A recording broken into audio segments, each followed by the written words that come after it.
İnsan təhlükə ilə üz-üzə qaldıqda, beyin adi gündəlik rejimini dərhal söndürür və çox qədim, təkamül boyu formalaşmış həyatda qalma rejiminə keçir. Bu anda baş verən reaksiyalar nə təsadüfüdür, nə də şuurlu seçimdir. Hər şey avtomatikdir. Təhlükə zamanı insan bəzən heç bir reaksiya vermir, sadəcə donub qalır. Bu qorxaqlıq deyil. Beyin ətraf mühiti maksimum dəqiqliklə analiz etmək üçün bədənin müvəqqəti hərəkətsizliyi alır. Çünki bir çox yırtıcı canlı hərəkətsiz obyektləri fərq etmir və bu, minlərlə il əvvəl həyatda qalmaq üçün effektiv strategiya olub.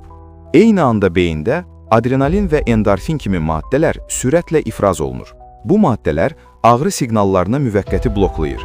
Ona görə də insanlar ağır zədələrlə qaçıb xilas ola bilir və yalnız təhlükə keçəndən sonra yaralandıqlarını anlayırlar. Beyin üçün əsas məsələ ağrı deyil, yaşamaqdır. Bu proses zamanı zaman anlayışı da dəyişir.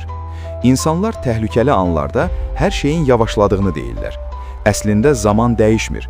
Beyin saniyədə daha çox məlumat emal etməyə başlayır və hadisələr şuurda uzadılmış kimi hiss olunur. Bəzən insanlarda fövqəladə güc ortaya çıxır.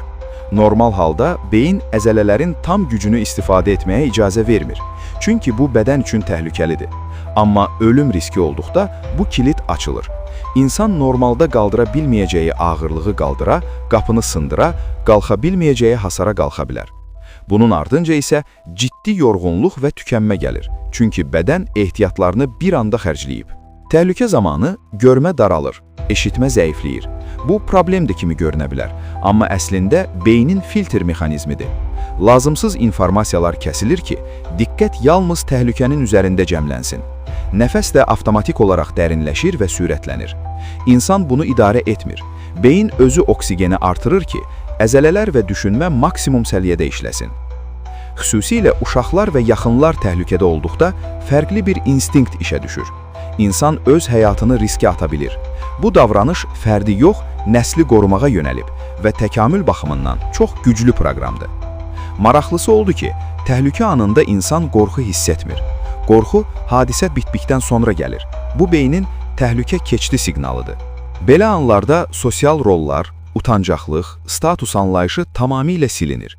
Beyin yalnız bir suala fokuslanır: yaşayırsan ya yox? Bütün bunlar göstərir ki, insan bədəni zəif deyil. Sadəcə gündəlik həyatda təhlükəsiz rejimdə məhdud güclə işləyir. Amma real təhlükə zamanı içimizdə çox qədim, səssiz və amansız bir mexanizm oyanır və onun yeganə məqsədi var: sağ qalmaq.